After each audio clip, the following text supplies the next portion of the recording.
Hi, welcome to Help with Hannah Jones. I'm Hannah Jones. Thank you, Patreon patrons, for making this podcast possible. And thanks to Dude IDK Studios in Denver. That's where we're recording. As always, this is a podcast where I answer your questions, Dear Abby style. And I have a guest in the studio today to help me do that. She's one of the hosts of Good Night Denver and a fantastic comedian all around town. It's Miriam Moreno. Hello, thank you so much for being here. So glad this is live. I know, right? Yeah. The pressure is intense. Don't fuck this up. I won't. How was your last week? How was your holidays? It was good. I just got back from Mexico because we went to bury my grandma. She died a week ago or something. Damn. It was fine. She'd been dying all summer. I don't know how to talk about All summer. She's been sick for a while. That's an appropriate way to say it. She's been sick. She lived a long, full life. She did. Yeah, She just turned 85 and then she died like 4 days later. 85 seems like such a good age to go. For me, I wouldn't. That's too long for me. Okay, I thought you want to say around longer. No, I was like, rethink I have a heart it. out. No, I have a heart out. As soon as Florida's underwater, I'm good to go. Yeah. Not that I'm that attached to Florida. It just seems like... Yeah. Like I want to go in the first season of Walking Dead, before I never finished it, but no one has. Oh, okay. Yeah. I actually just started watching it for the first time. With The Walking Dead. Mm-hmm. But speaking of The Walking Dead, my grandma died. Yeah. So she was here all summer trying to get better so she can go to Mexico and peacefully pass there. And then the whole summer she had visitors and all of them were from work and stuff. And she actually had this frenemy at work. They were enemies for 30 years. And That's mostly so because long. my grandma wouldn't retire and this lady wanted her position. Mind you, they're just janitors. Not just, but janitorial services. But my grandma was Miriam hates janitors. No, I don't. Miriam I support hates domestic the working workers. But they were, janitorial services or whatever. And she hated this lady and they hated each other. And my grandma just ignored her all the time. And she retired 5 years ago and she never spoke to this person again. And then in the hospital, this lady came and apologized to my grandma. And my grandma did not care. She was like, you are not my friend. And I was like, that's so cool and petty. That is Kind of obsessed with it. It's also the main thing, that story is going to keep me because, you always, and I don't have any 30-year enemies. In fact, I'm not sure that I have. Are you even 30? I don't No. Yeah. So. Your grandma's been mean to that bitch for longer than I've been alive. They were mutually mean. Right, of course. But my grandma's a Scorpio and my friend, she tells me she's not a witch, but I call her a witch because she's good at astrology or something. Mm-hmm. And she also predicted me and Jacob would get together. So I think she's a witch. In what way did she predict it? She said I would meet a Libra and we'd be together for 5 years. Well, but it's already past 5 years, so I don't know. I don't know. She said, I see 5 years. I don't see She the read my palm and she knew that. I don't know. She had a 1 in 12 chance of getting it. I think so, but she's a witch. What's your sign? Libra. Oh, well, yeah. Libras flock together. Yeah. That's a pretty safe But I had bet. never been with a Libra before, so... It's not like she went out on a limb and said, you're going to meet an Aquarius. She saw it.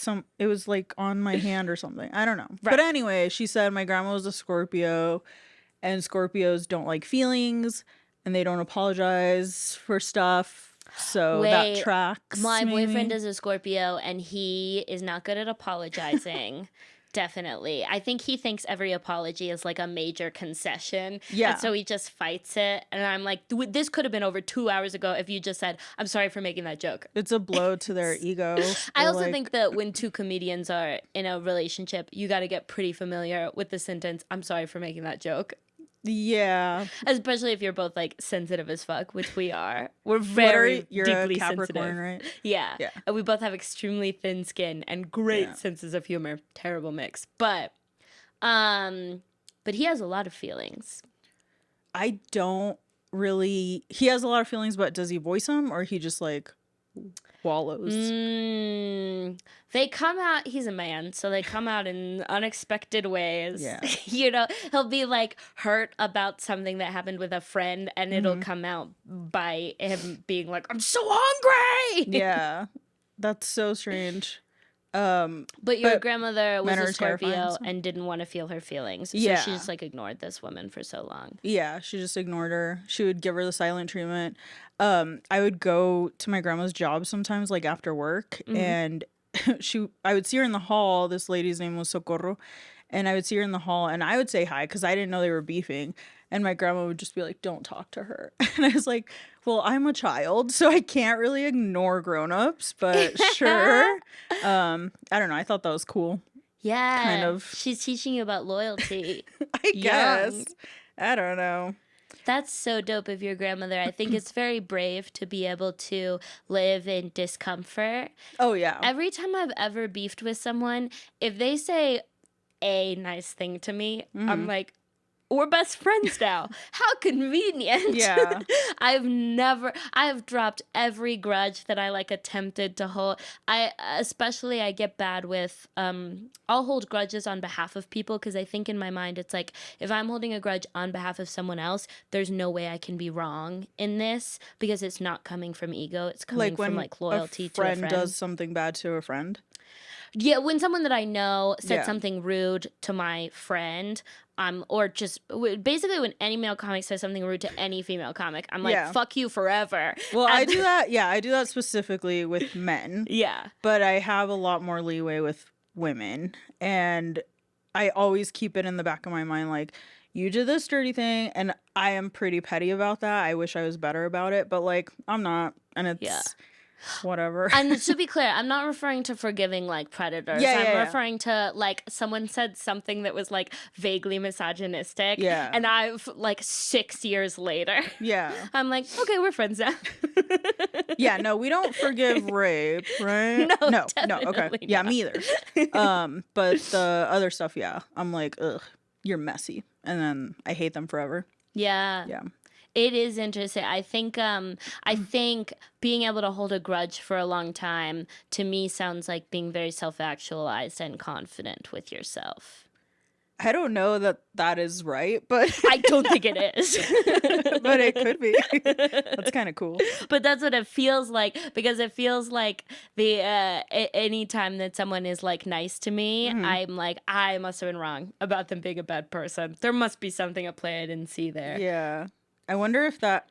Okay, I'm not into, like, astrology, like, a bunch, but now I'm kind of getting into it. And I wonder if that does have to do with, like, you being Capricorn. Because me being a Libra, I'm supposed to be like, oh, yeah, balance of whatever. But in my mind, if someone did me wrong once, like, they're gonna be evil forever. Yeah.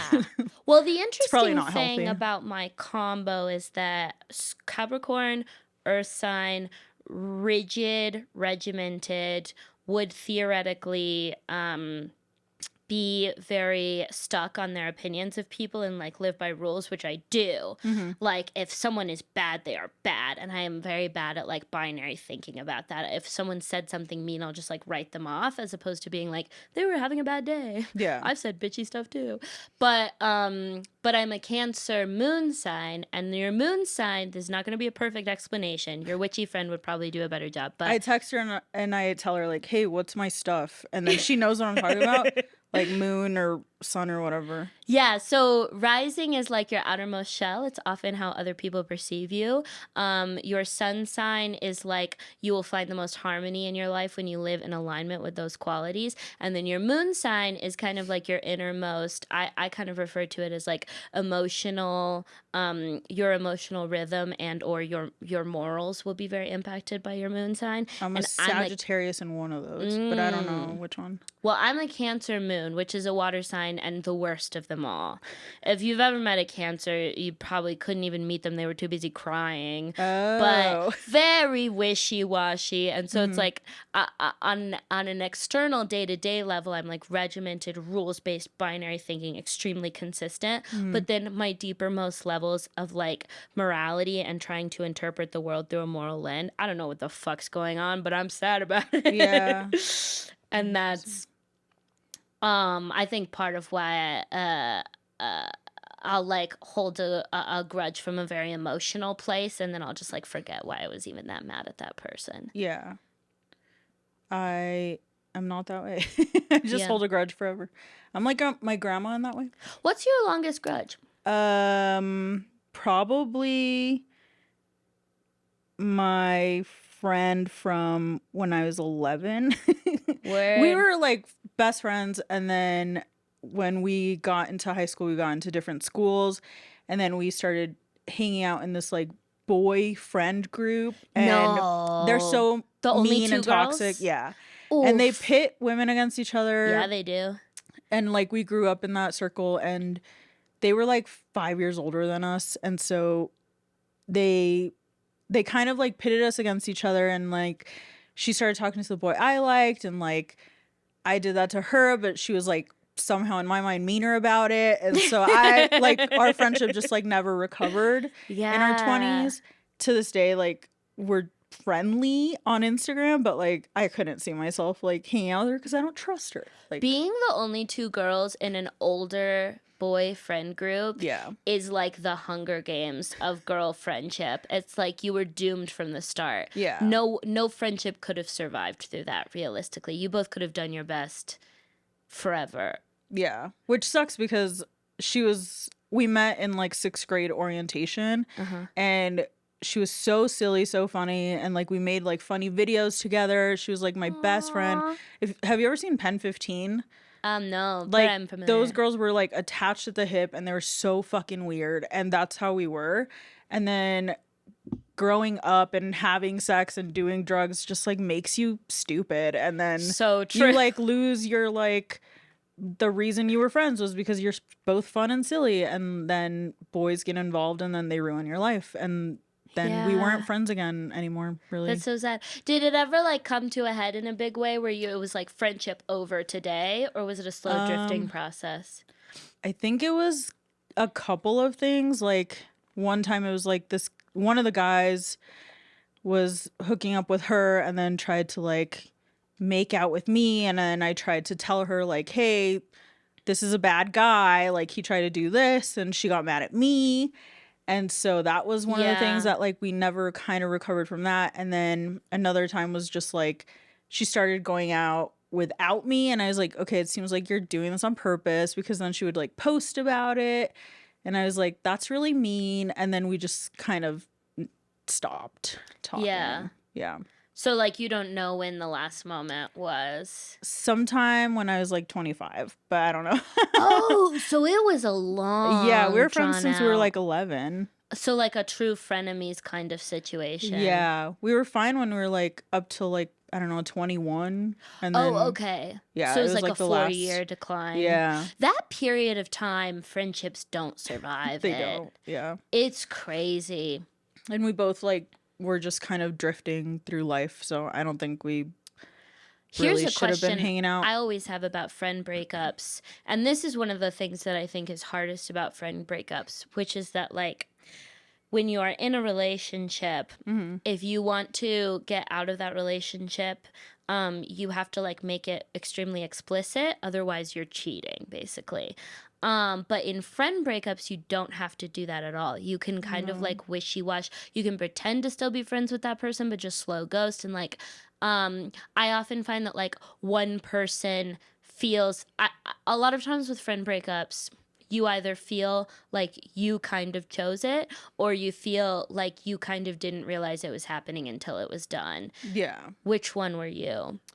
I think we were both trying to end it in that instance, but like I'm actively. So it was more mutual. Yeah, it was more mutual, because we were both kind of being toxic to each other, and like those dudes were toxic, and we were just trying to get away from. Do you talk to any of those dudes still? No, but several of them throughout the years have sent me like messages on Facebook apologizing for like how they treated me, or like ones I hooked up with were like, I'm so sorry, and I blocked them all. But yeah, men are disgusting. What did it feel like to get those apologies? it felt so satisfying. Okay. I'm I don't always care. I'm curious just how like, people, because some people are like, ew, yeah. disgusting. I didn't even want to remember that happened. No, I mean, I think it was kind of closure for me because when I don't know, I feel like growing up as a girl in like 2010s, there was a lot of toxic shit going on, and men just thought like girls were not cool, and they'd talk down to you, and they'd like over sexualize you, and they just made you feel like shit. And then one of my friends that was around me around that time, we were talking the other day, and we were like, we were like really cool actually, and we had a lot of interest, and like these dudes just like broke us down so much, and now they're all like Yeah. disgusting and into guns and like gross, and I'm just like, I was so much better, and I can't believe I let them think I wasn't. Like, I let them make me think I wasn't.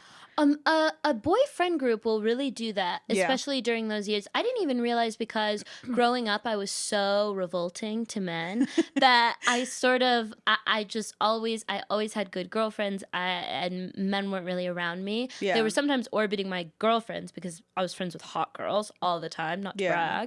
brag.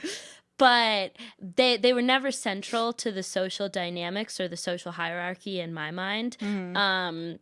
And even in college, my college was like 60% women, and my gay art frat was like 80% women. So I just like didn't know a lot of dudes. When I knew dudes, they were singled out, so they were weaker, and it was a better level for me to get to know them on. Yeah. Because but it was only after college that I went to San Diego. I got this sales job and immediately had this like mostly male friend group, and was like, it is crazy how a few months and like hooking up with one of them, and my self-esteem was like washed. And I didn't even notice it was happening until I got back to North Carolina after 6 months. Something was telling me I can't even live in this city anymore.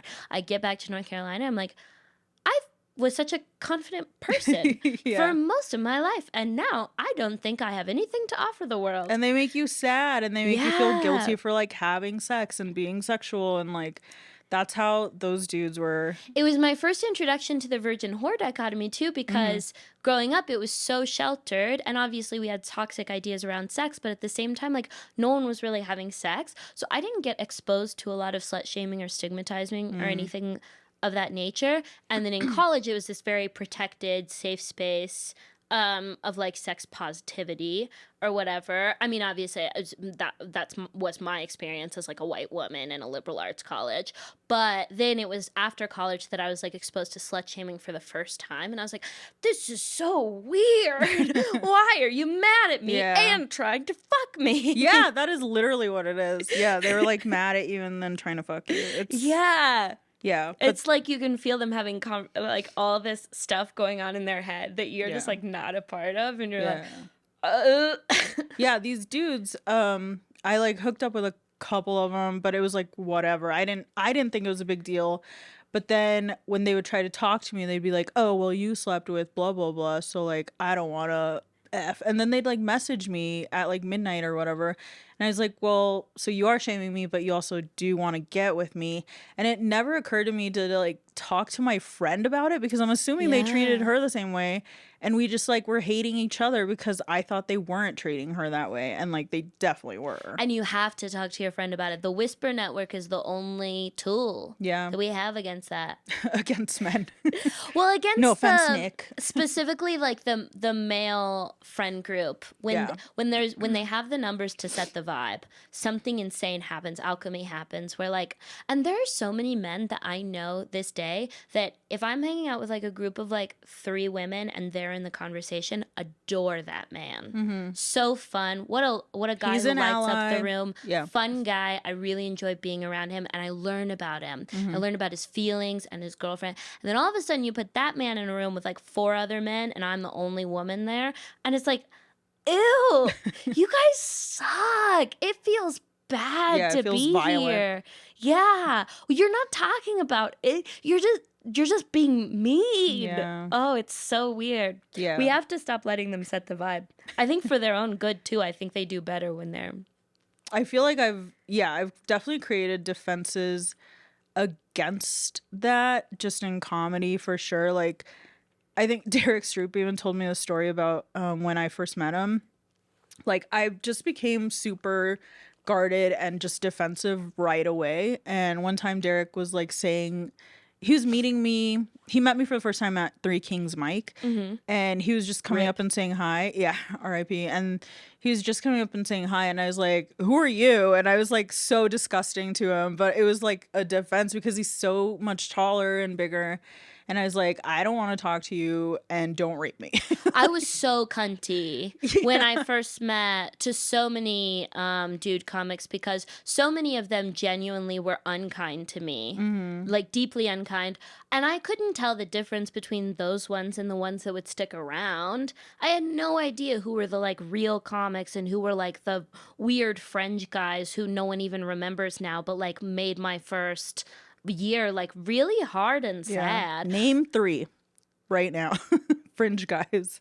Oh God! I was honestly, kidding, but you I'd can't. probably. But but the thing is that that was also back when, like, I feel like a lot of times when we would go to Mike's, there were fewer women, and and we were more likely to be the only woman there, which is just like a god awful experience. Yeah, it's one of the worst things ever. Being the only woman at 11 p.m. at a dive bar filled with male comics. I feel like that's where I got my attachment to like a girl comic bestie. Yeah. Is like through that. Just like being safe, having a buddy, and then just having like a really unhealthy attachment to this person. And now we're not friends anymore, so yeah. But yeah. Did you make like a little buddy? Yeah, absolutely. Yeah. And it like was it was so weird because I think we both had the defense mechanism too. I think a lot of us from that era I don't think it's as relevant now because there are usually like 4 or 5, which is still not enough. But like no, but there's so many more. And it's like super queer and like vibes are better. So much better. Like, and the French guys, well, this is something that I've talked to because my boyfriend is a younger comic, and I've talked to him extensively about it, where it's like, you guys have to understand that, like, the way that it happens is that, like, you're not a shitty dude and none of your 6 friends are shitty dudes, but you're all standing in a circle smoking cigarettes and you're all tall and talking over each other, and no woman is going to join that circle ever. Yeah. So if there's not a girl's table to sit at, she's riding solo for that open mic. Any new woman that comes in, and obviously you guys don't want to go up to the new women because it's going to seem like you're like hitting on her or whatever. Yeah. Totally understandable, but at the same time, like it's just so shitty. It is, yeah. I don't know. Well, yeah, don't do comedy, folks. Alrighty, let's get into some announcements and then questions. Okay. A hard left turn. Okay, I have shows coming up: Tucson, Bisbee, and Flagstaff. If you're in Arizona, these are near Phoenix. A lot of people have been like, "You're not coming to Phoenix?" Everyone I've ever met from Phoenix has a car. I'm flying into Phoenix, and I'm getting to all these 3 cities, so maybe you could too. If you come from Phoenix, I'll buy you a drink at any 3 of these shows. And if you have a friend in Arizona, maybe send one of my reels to them. Maybe they would like it. You never know. In Denver, every month I have a new material show. The December one is sold out, but you can get on the wait list for January so that you get the first chance at tickets because it will probably sell out again. Number 2, this podcast is sponsored by the Patreon. Patrons have first priority to get their questions answered and receive a bonus episode every month, and it's only $3. Number 3, if you want to ask a question to get answered in a future episode, you can find the link to that form in the podcast description or in my link tree on any of my social media platforms. Miriam, are you ready for a listener-submitted question? Yes. Alrighty. How do I end a new and casual friendship when I just don't feel a connection? I met a friend a couple months ago very briefly, both in our mid-20s, and we have hung out twice one-on-one. She is incredibly nice, and we actually have some big things in common. But I find that I'm really bored and waiting for the friend date to be over when we are together. I feel incredibly guilty because there isn't anything wrong with her. She's just a little quieter than me, so I feel I have to carry the conversation, and she doesn't really joke around like I like to. I don't have this issue with other friends and have taken every opportunity to make our hangouts group hangouts, but it hasn't worked out with everyone's schedules. I unfortunately just don't have a lot of free time or money, so it's hard to spend it with someone I feel less happy around than my boyfriend and other friends. I stopped reaching out to make plans in hopes she secretly felt the same, but about once a week she texts me to make another plan. I don't want to ignore her or keep faking a relationship my heart isn't in, but I feel like I absolutely could not say anything honest without being hurtful. Signed, Disconnection, and thank you, Disconnection, for subscribing to the Patreon. That's hilarious. Is that real? What? That's such a specific thing that like happened to me. Really? Yeah. Um, People just need to get a personality and then I'll like want to hang out with them, but that's so interesting. I think you there's just gotta ghost them. two thoughts that immediately come to mind. First of all, you can absolutely ghost her. Yeah. I don't feel like it's your responsibility to be extremely clear about why this is ending. I think that you should just like take longer and longer to respond and say that you've been busy and dodge her questions, and she will get the message eventually. And there's nothing ethically wrong with that. No one's entitled to your friendship. Is totally fine. The second thing that comes up in my mind is that I do believe that friend karma exists.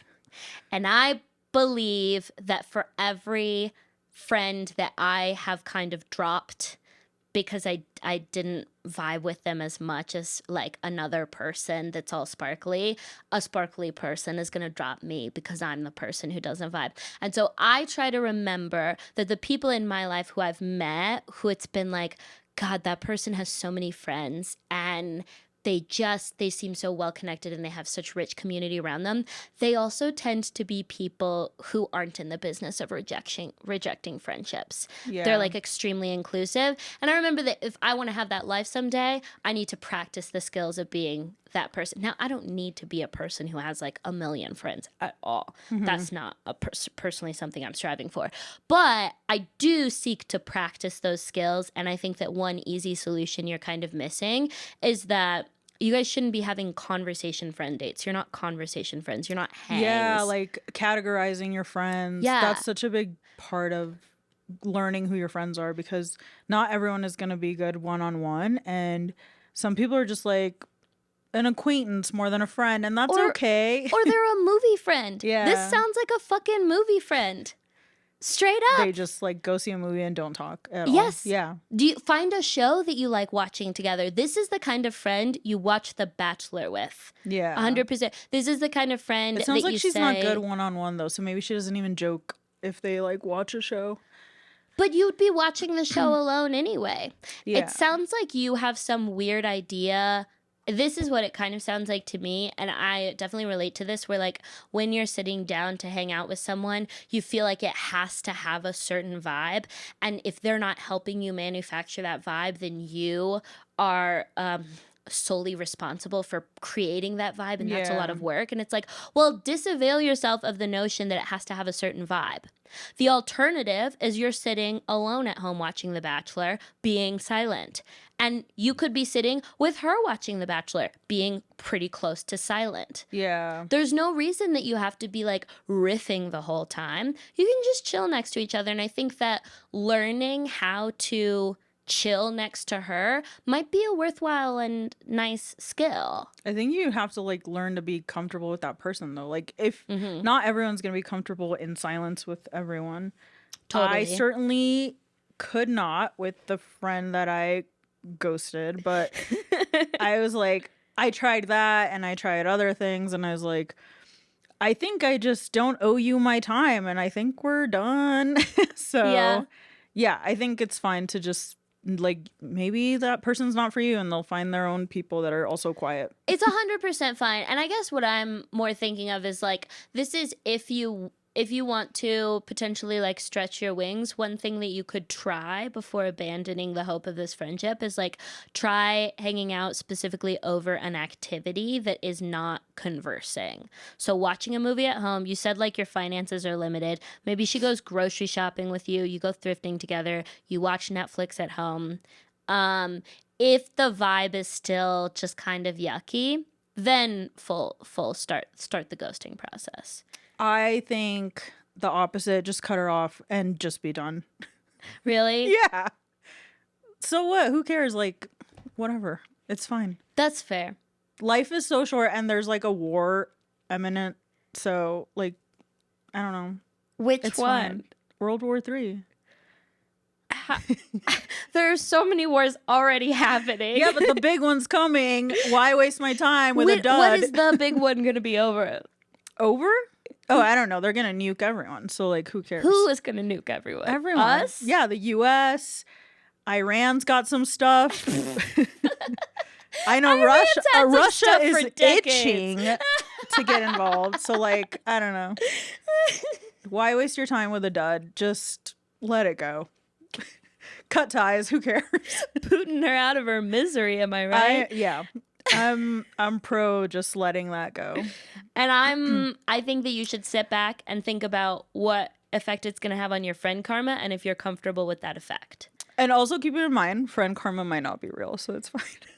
It might not be real, but I kind of think that, you know, it might just be something that I tell myself that, like, I think in my mind, I'm a person who wants to be included in everything. I want to be invited to everything ever that's happened, but I don't want to ever hang out with someone that I find annoying at all. Yeah. And so I think that I've had to really hammer the idea of friend karma into my own brain because I have had to realize that essentially, like, if you want to be the type of person who is invited to everything, usually that type of person also has to be really good at being down with everyone. You can't be simultaneously picky and gregarious. I know, but this person, like, they can cut him off and it's fine. And then if they saw him at a party, they just stay cordial.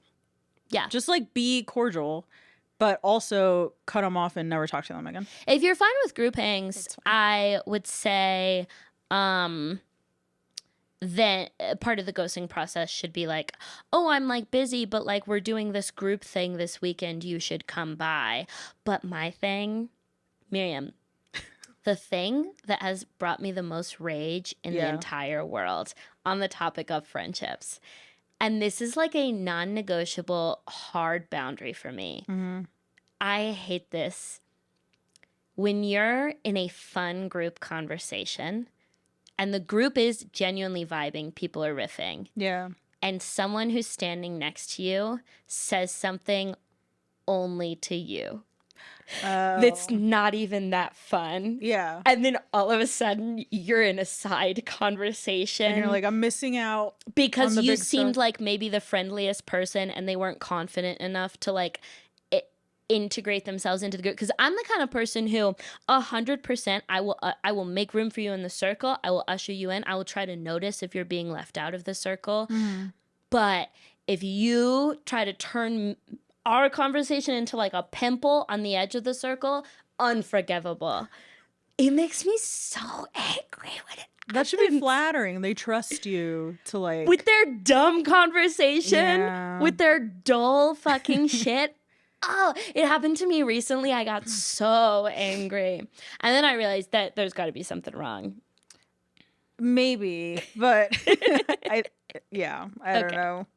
Fair I guess enough. I've never noticed that. That's what I'm imagining is that if you invite the quiet person to the group hang who you didn't even really want to be friends with, they're going to do that shit to you.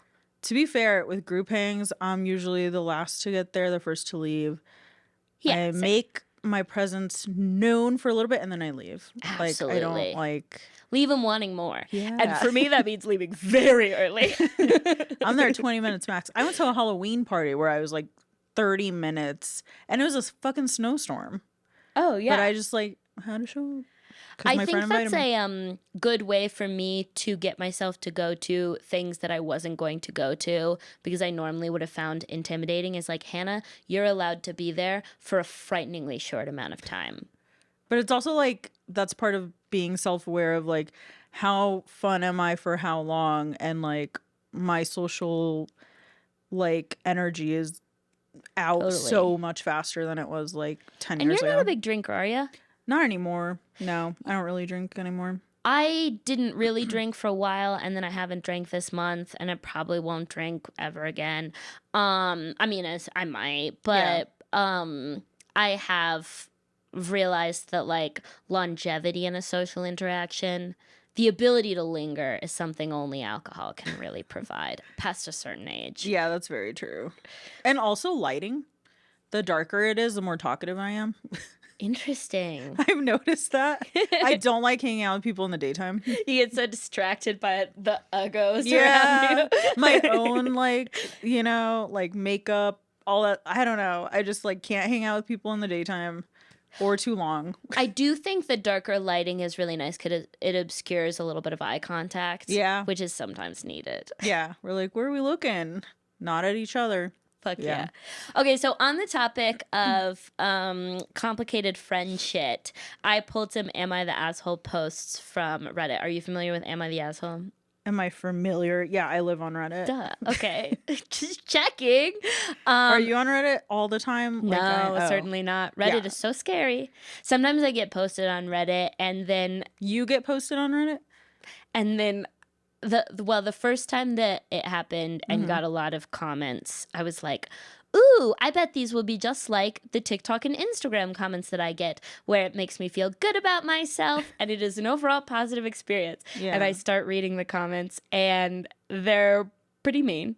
So some of them are definitely nice. It wasn't as bad as it could be, but two comments stick out in my mind. And one said, "What the fuck is up with her bottom row of teeth?" Which I never even thought of my bottom teeth as that crooked, but I took a closer look and they are pretty crooked. And then the second one was, "I can't get over how weird she moves her lips when she speaks." Oh. Well, I'll tell you later if I notice anything, but I don't. That's crazy. I don't know. I feel like Reddit is like middle schoolers. TikTok is like liberal arts college.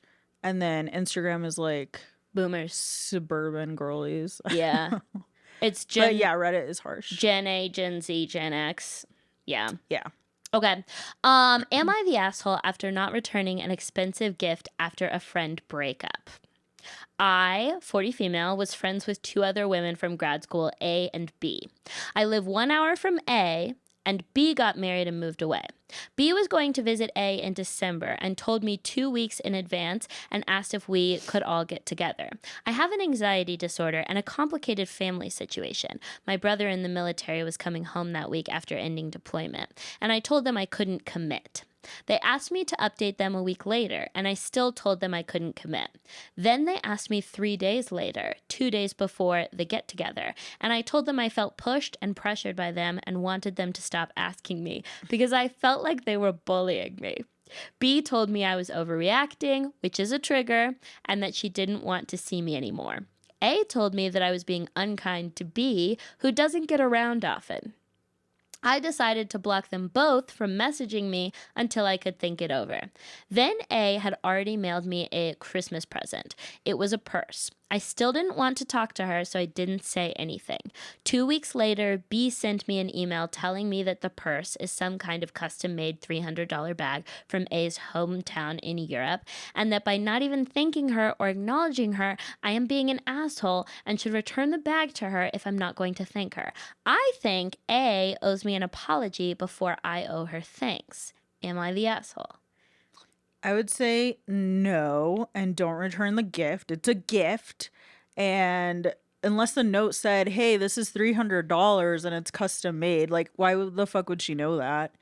And I don't know. Correct. Never yeah. return a gift. That's No. weird. Especially, I think that's the third person triangulating this situation. The person who mailed the gift didn't ask for the gift back. But I will say, you're still definitely being the asshole in this situation. You're a fucking weirdo, dude. Yeah. Just say, I'm so sorry, but I won't be able to come. It is extremely rude once you've been asked twice, the answer that you should give is no. By continuing to give a maybe, you're basically demanding that they like have their plans up in the air around your potential ability. Because This I person think, sounds like they like drama, yeah, like, and attention by blocking them and then didn't tell them like why. I could feel this is like, you said your family yeah. situation was complicated, but it's just your brother in the military is coming home. And like, don't they come home a bunch? I don't know. Well, it kind of depends on what the military is doing at a given time. Right. But this might be his last time. Yeah. But I will say that, like, you know whether you could know whether you're free or not. Just give them a full, solid no. And if you ever need time and space before responding to something, 100% reasonable. Don't block like, your say friends. it. Yeah. Don't block your friends just because you need time and space. That's an Yeah. insane thing to do. That happened like last summer to me. I feel like I've gone through everything with people, but that happened last summer with one of my friends. She like blocked us all because she needed time, but she didn't say that. And then we ended up not talking for a year. And then I was Yeah. like, we could have avoided this if you talked, but If I was in a conflict with a friend Mm-hmm. who also had an iPhone and I send that text through and it's green now, and friendship over. I would just assume like, oh, like I'm dead to them. Yeah. There's no coming back from that. I can't even. Plus, in my mind, and this is something that I wanted to ask you about, kind of related to our first question, is that like I always think it's interesting because I really like the idea of like I've gotten enough time and space from like certain things in my life to realize that I have like made mistakes, and there are certain things that I would be down to apologize for and reconnect with a person over. But I am also very keen on the idea, like Dan Savage always says, that sometimes when you are apologizing, it's just like for you, and you're just like putting the guilt on the other person, and like they have the responsibility to like emotionally coddle you. So it's like if I truly did wrong to someone, and I want to apologize to them to make myself feel better, that's not a good enough reason. And I should just like let them live their life and not apologize for them, because I don't want them to have to be in the position to all of a sudden be put on the spot to forgive me or not forgive me. Yeah. I feel like that would make them very uncomfortable. If someone blocked me, my assumption would be I can never apologize to this person. They've made their boundary pretty clear. And if I seek out a way in which to apologize to them, that's basically me like harassing them. Oh, yeah. So if you ever wanted an apology from these bitches, don't fucking block them. Yeah. But maybe she just like, it sounds like she likes the drama. It does. Yeah. So She sounds a little bit insane. she might be insane. You know what? That's just being a girl. She's not insane. She's fine. She's a girl boss, actually. Okay, last post. Am I the asshole for quote unquote humiliating my friend in order to make a point? Hello, Reddit. My friend group is divided on this, and I was advised to make a post here. But the friend group got together and said, put it on the internet. That's horrible. Here's some background information to the problem. I, 25 female, hosted dinner a few weeks ago at my place. Everyone was having fun, and the topic of moving out and charging your adult children rent came up. I'm not American, and if I'm being honest, I didn't even know this was a common thing. I told my friends that in Brazil, this would be looked down upon, and that I didn't know a single person who paid rent to their parents. I have 3 grown sisters who live at home, and no one pays a cent. I finished my speech saying that it's fine if they disagree with me, but I personally would never charge my children rent if I wasn't struggling. My friend Amy, 27 female, said that someone from a third world country wouldn't understand, question mark, exclamation point, question mark, and that my sisters shouldn't freeload. I told her it wasn't like that. My parents love to have them around, and that it's common, if not expected, to live with your parents until you get married/find a longtime partner. Amy replied by saying that my culture is backwards. I tried to not get offended over her choice of words and said, agree to disagree. Back to the present. I hosted again last night and told my friends that my older sister is engaged. Amy proceeds to ask if she's finally going to grow up now or if mommy and daddy will pay rent for her elsewhere. I was sick of her little comments, not the only thing she said this past week, and said that no, my sister is buying her own condo with my brother-in-law and that maybe she could do the same soon if her parents didn't charge her 1,000 plus utilities every month. This erupted into a fight and dinner was cut short. Some of my friends think I should apologize to Amy to keep the peace, but I don't think I should. Am I in the wrong here? Amy's a fucking bitch. Yeah. And like, I can't believe her parents charge her $1,000. That's a lot. Plus utility. Where do they live? Even in white culture, that's a lot. And yeah. I'll speak for white culture. Yeah, you speak on behalf of the whites, and I'll speak on Latin America. In every income bracket I've ever known, I have never personally met someone whose parents charged them rent. Yeah. I have known people who financially take on part of household expenses because they are financially at the same level of their parents and it's appropriate. Like they help with a bill here and there. But it's not their parents' decisions. It's them saying, I have a job and I'm going to contribute to this family. Yeah. And it's never been initiated by the parents. And that's typically, you know, if they're at the same financial level and they're as their child, there's like a struggle there. Maybe Amy's parents don't like her and like that's why they're charging her I think it rent. sounds like Amy's parents are rich as fuck and they belong to like weird waspy culture, and instead of being like every other wasp and just like setting your kids up for success by being loving and compassionate, they're like, I'm gonna set you up for success. It's the thing, you know how like Bill Gates is obsessed with being like,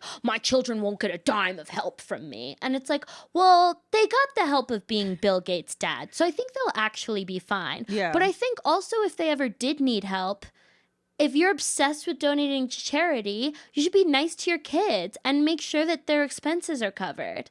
Yeah. I don't know. That seems weird. Bill Gates is also weird. If I had a bunch of money, I'd give it all to my kids. Having a bunch of money and then being boldly open about how none of it is going to go to your kids because you're obsessed with the idea of your kids being self-sufficient is like the most cringe take. It's like they're like guzzling the cum of like American individualism at the fucking dinner table. Okay, that was sorry. so violent. It was. Guzzling the cum. I hate those words so much. But yeah, I don't know. I don't know why they would charge her. It sounds like they don't like her. Like her own parents don't like her. Yeah. And her friend shouldn't apologize. Plus utilities. Yeah, that sucks. What are they splitting utility? Are they giving you 1/6 of utilities? She can also move out. It sounds like this girl's got a bunch of other shit going on. But no, I don't think that girl should apologize. And it is cultural. Like all my cousins live with their parents until my cousins in Mexico lived with their parents until they got married.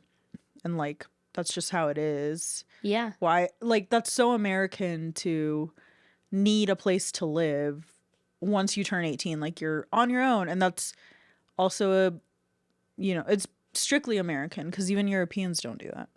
Yeah. That was kind of the culture that I grew up in. But I will say that we were also like weirdly well prepared for that. I mean, it was scary for the first couple of years, but I think by the time I was 24, I realized that I had so much more like knowledge and preparation than a lot of the people that I knew about like how to be financially self-sufficient. And then now that I'm 27, it's like, well, those first few years were really hard and scary, but I definitely feel lucky kind of now that I'm like good with money and have a lot of institutional knowledge. But I will say still that like most of the people who grew up in that community with me still kind of think of like the goal is to have enough money that you can do whatever you want for your kids. Ew. I think it's so weird when people have this idea that like people will receive generosity and that will like make them weird freeloaders. Yeah. No one has ever enjoyed, I think, except for college students being the exception and like people in the arts who live in New York. Mm-hmm. Everyone else just New York. Well, I'm thinking like there's definitely a brand of like kid who's like so obnoxious and could 100% get a job and live like the rest of us, but instead they just get a leg up for making it in the arts because their parents pay their rent. Mm-hmm. But outside of that scenario, I think most people do not enjoy getting money from their parents if it is a thing that's happening. Yeah, it feels guilty. Yeah. And most of the I'm people that sorry. I know who do get money from their parents, it's like really hurt that it's like hard for them. Well, I would love getting money from my mom, but I mean, say I don't think it'd be hard, but they definitely probably feel guilty existing in society with their parents' money. I think it would be hard to And not they never have a say it. job. They never talk about it. They're never like openly like, oh, I my guess parents more so pay what I for mean this." is that like I think not having a job is bad for your brain. Oh yeah. I think having too much free time and no structure in your schedule is like actually harder That's than brain rot. having a job. Yeah. I would love to not have a job, so I would love to find out for you, but I always think I would love to not have a job, and Yeah. then I'll go like a couple days, and my whole life will feel like a mess. yeah, like when you're on vacation, you're like, Yeah. I feel crazy. I just Yeah. slowly go insane. Unproductive. Okay, long story short, that bitch is the asshole. Yeah, she's wrong and she should stop being friends with her. And I think she thinks Brazil is a third world country, which is Also that. strange. So there's a lot to unpack America's there. a third world country now. Huh? It's like, yeah, it's like categorized as a third world country with like first world amenities. Whoa. Well, Well, that's what I heard on TikTok. in anthropology, it was explained that the concept of first world, second world, and third world was racist to begin with. Mm-hmm. Like the global south and the global north Yeah. is also racist. So I know we're not supposed to say third world at all. But I guess if we call America third world, that's fine. No, it totally is, just because of like medical stuff, education, like everything's like Oh lacking. yeah, our Yeah. but our the So we're not like women great. dying in childbirth is Yeah, like yeah. crazy frequent. Childbirth rates are very bad. Everything's bad. Yeah. Everything's bad. And on that charming note, thank you guys so much for tuning in. Miriam, where can people find you on the internet and in person in the coming weeks? On Instagram at Catholic Guilt, and just one word. And then I have my shows linked to my bio on Instagram. And then we have Good Night Denver, which is a late night talk show, in January 25th. Fantastic. January 25th, Good Night Denver, at the Denver Comedy Underground. Yeah. You can find links to everything at Catholic Guilt. You can always find me at Hannah Jones Cool on Instagram. You can join the Patreon at patreon.com/Hannah Jones Cool. It's only $3 and you get an extra episode every month. Thank you guys so much for tuning in. Have a great day.